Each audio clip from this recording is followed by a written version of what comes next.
The last thing I expected to find on a Tuesday morning was my bank account emptied. Not by a stranger. Not by a scammer. Not by some faceless criminal halfway across the world. By my son. My firstborn. The boy I had worked 31 years to give everything to.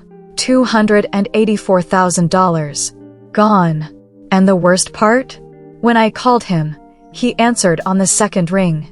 And he lied to my face. That was the moment I stopped being his mother. And started being his consequences. My name is Carolyn Jean Whitfield. I am 64 years old. I live in Knoxville, Tennessee, in the same house I bought with my late husband, Gerald, in 1991. The oak tree in the front yard is taller than the house now. Gerald planted it the spring we moved in. He said he wanted to watch it grow. He only got to watch it for 11 years before his heart gave out on a cold February morning in 2002, and I have been watching it alone ever since. I tell you about that tree because everything I did after Gerald died, every overtime shift, every skipped vacation, every birthday dinner I ate alone because I was working a double, I did it watching that tree grow. I did it thinking about the future. My future. The one Gerald and I had planned together, and that I was determined to build alone when he was gone. I am a retired registered nurse. I worked for 31 years at Knoxville General Hospital, 22 of them after Gerald passed. I worked nights. I worked holidays. I worked through a pandemic that took 3 of my colleagues and aged me 10 years in 18 months. I saved carefully, invested modestly, and by the time I retired in 2023 at the age of 62, I had built a retirement fund of $284,000. It was not a fortune, but it was mine. Every dollar of it earned in 12-hour shifts on aching feet, holding the hands of strangers in their worst moments, watching monitors in the middle of the night while the rest of the world slept. That money represented 31 years of my life. It represented the future I had promised myself I would have after all the sacrifice. I had plans. A small trip to Savannah I had been putting off for 6 years. New windows for the house. The drafts in winter had gotten unbearable. And eventually, maybe, a little cottage somewhere quiet where I could sit on a porch and read books and grow tomatoes and finally rest.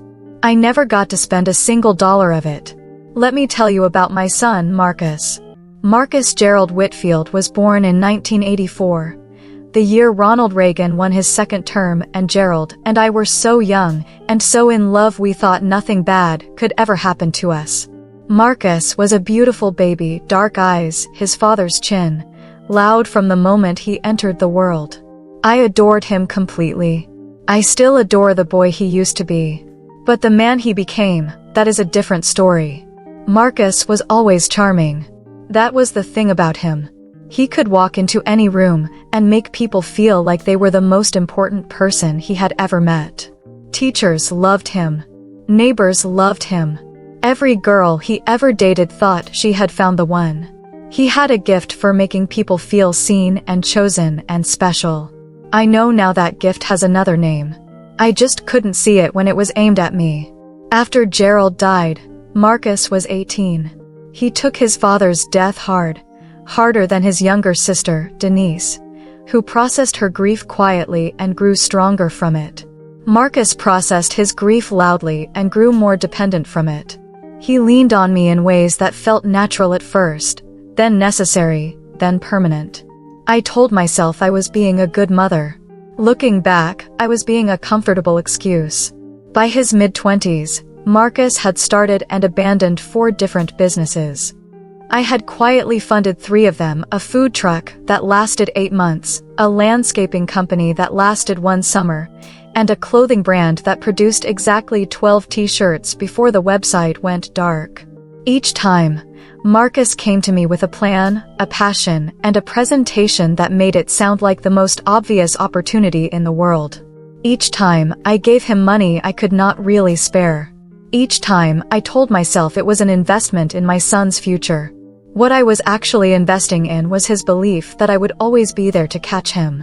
By 2019, Marcus was 35, divorced, living in a rental house in Chattanooga, and managing a bar he did not own. He called me every Sunday. He was funny and warm on the phone and always asked about my week before talking about his own. I loved those calls. I held on to them as proof that the son I knew was still in there somewhere. I never asked hard questions on those calls. That was my mistake. In early 2023, I retired. I celebrated quietly, dinner with Denise and her husband, a bottle of wine, and a long sleep the next morning without an alarm for the first time in decades. I felt, for the first time since Gerald died, like I might actually be okay. 3 weeks after I retired, Marcus came to visit. He stayed for 5 days. He fixed the loose step on the back porch and took me to breakfast twice and called me beautiful and said he was proud of me. On the 4th night, we sat at the kitchen table after dinner and he told me he had found something. An investment opportunity, a real estate development project in Nashville, pre-construction condominiums in a neighborhood that was about to explode in value. His contact was a developer with a track record. The returns projected were conservative but solid. He had already done the research. He had the documents. He showed me a folder. Printed pages, professional-looking projections, photographs of the development site. He said, "Mom, I don't want you to just survive retirement. I want you to thrive. I want you to have more than enough. You deserve that. I want you to understand something. I am not a naive woman. I spent 31 years as a nurse. I have seen people at their most vulnerable, and I have learned to read rooms and assess situations and ask the right questions. I am not the kind of woman who gets taken easily. But Marcus was my son, and grief does something to the way you see your children. When Gerald died, I made a silent promise to take care of the family we had built together. For 21 years, that promise lived in my chest like a second heartbeat. Marcus knew it was there. I believe now that he had always known it was there. I told him I needed to think about it. He nodded, said of course, and changed the subject. He left the next morning with a long hug and told me he loved me. 2 days later, he called and said the investment window was closing. The developer needed commitments by end of week. He wasn't pressuring me, he said. He just didn't want me to miss out. I transferred the money on a Thursday afternoon. $284,000. Every dollar of my retirement fund. Wired to an account Marcus had provided, which he said was the developer's escrow account. Within 48 hours, the account was empty. I found out on a Tuesday morning when I tried to log into my bank account to pay my electric bill. The balance read $47. I sat at my kitchen table and stared at that number for a very long time. Then I called Marcus. He answered on the second ring. I said, "Marcus, what happened to my money?" There was a pause. Just long enough. Then he said, "What do you mean?" "It's in the investment account, Mom. These things take time to process." I said, "Marcus, my account is empty. All of it is gone." Another pause. Then, and I will never forget this as long as I live, he said, "Mom, you must have made an error. Let me look into it and call you back." He never called back. I called my bank. I called the number on the documents he had left. Disconnected. I searched the developer's company name online. Nothing. I drove to the address on the paperwork. It was a vacant lot. I sat in my car in front of that vacant lot for 45 minutes. And then I drove to the Knoxville Police Department and filed a report. The detective assigned to my case was a woman named Patricia Nguyen. She was methodical and calm, and she did not treat me like an old woman who had made a foolish mistake. She treated me like a victim of a crime, because that is exactly what I was. Within 2 weeks, Detective Nguyen had traced the wire transfer. The escrow account Marcus had provided was registered in the name of a shell company. That company had one signatory. My son. Marcus was arrested on a Wednesday morning, 6 weeks after I had filed my report. He was charged with wire fraud, elder financial abuse, and theft by deception. The charges carried a potential sentence of up to 15 years. I found out about the arrest from Detective Nguyen, who called me at 8 in the morning. I thanked her. I hung up the phone. And then I sat in Gerald's chair, the old recliner in the corner of the living room that I have never been able to throw away, and I cried for a long time. Not for the money. For the boy in the photograph on the mantel. The one with his father's chin and his dark eyes who used to fall asleep on my chest when he was small, and the world was simple, and I believed, with my whole heart, that love was enough to protect the people you raised. I want to be honest with you about what came next, because I think people expect a story like this to have clean edges. A villain, a hero, a verdict, a resolution. Real life is messier than that. Marcus hired an attorney. The attorney argued that Marcus had been a victim of fraud himself, that he had been deceived by the developer and had believed the investment was real. There was some evidence to support this. The developer, a man named Clifton Haynes who had been operating similar schemes across 3 states, was real. He had defrauded other people. Marcus had genuinely been in contact with him. What Marcus could not explain was why he had set up the shell company, why the money had passed through his account, why he had transferred a significant portion of it, nearly $60,000, to his personal checking account in the days before I discovered the fraud. His attorney argued it was a business arrangement, a finder's fee he had expected to receive legitimately. I sat in that courtroom for 3 days, and I listened to my son's attorney explain away every decision my son had made. And I watched Marcus, my firstborn, the boy with his father's chin, sit at that defense table in a suit I had never seen before and look everywhere in the room except at me. On the 3rd day, I was asked to give a victim impact statement. I had written it out. 3 pages, single-spaced, everything I wanted to say. I sat down at the microphone. I looked at Marcus. He finally looked back at me. I put down my 3 pages. And I spoke from memory instead. I said, Marcus, I have been thinking about what to say to you for 6 months. I have written it down, and crossed it out, and written it again. And what I keep coming back to is this. I am not angry that you took the money. I am devastated that you looked me in the eye while you were doing it. I spent 31 years making sure you had everything you needed, and another 21 years after your father died, making sure you knew you were not alone. I would have given you money if you had asked me. I would have found a way. You knew that.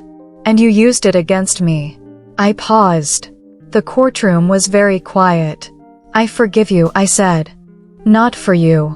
For me. Because I refuse to carry hatred into the years I have left. But forgiveness is not the same as absence of consequence. And I am asking this court to hold you accountable for what you did, not only to me, but to every older person who has ever trusted someone they loved and been robbed of that trust. I picked up my pages. I walked back to my seat. Marcus was convicted on 2 of the 3 counts. He was sentenced to 4 years in federal prison and ordered to make full restitution of $284,000. I have received $41,000 so far. It comes in small payments, court-ordered from his prison earnings and any assets they were able to seize. My attorney says full restitution may take years. I have accepted that. What I did not accept was losing everything. 6 months after the trial, I did 3 things. First, I called Denise. We had grown closer through all of this in ways that grief and crisis sometimes create between people. She had stood by me every day of the trial. She had driven me to court, sat beside me, held my hand during the verdict. I told her I loved her and that I was grateful for her in ways I had not said out loud enough over the years. Second, I contacted a financial advisor, a woman recommended by my bank, and I began rebuilding. Slowly. The restitution payments, when they came, went directly into a new account I had opened in my name only. I picked up 2 days a week of per diem nursing shifts at a clinic near my house. Not because I had to, because working had always been the thing that made me feel like myself. Third, I finally booked the trip to Savannah. I went alone in October, when the heat had softened and the squares were full of golden light filtering through the Spanish moss. I stayed 4 nights in a small hotel on Jones Street. I ate shrimp and grits and read 2 entire novels and walked for miles every day in comfortable shoes. On the last morning, I sat on a bench in Forsyth Park and watched the fountain and thought about Gerald, and about Marcus, and about the 31 years of nights I had worked so that I could sit somewhere beautiful and feel at peace. The peace came. Slower than the fountain. Quieter than I expected. But it came. I am 64 years old. I have less money than I planned. I have a son in federal prison whose name I still cannot say without feeling something complicated move through my chest. I have an oak tree in my front yard that is taller than my house, and a recliner in the corner of my living room that still smells, faintly and impossibly, like Gerald. And I have the rest of my life still in front of me. I am not starting over. Starting over implies that what came before was wasted. Nothing was wasted. Every shift, every sacrifice, every year of watching that tree grow, it made me who I am. And who I am is a woman who has survived more than most people will ever know, and who is still, stubbornly, gratefully, defiantly, here. My name is Carolyn Jean Whitfield. And I am not done yet. If Carolyn's story moved you, if you have ever been betrayed by someone you trusted completely, someone you loved without condition, share this video with someone who needs to know they are not alone. And if you have a story of survival, of justice, of picking yourself up from the worst moment of your life, send it to us. We read every single one. Real stories. Real strength. Real justice.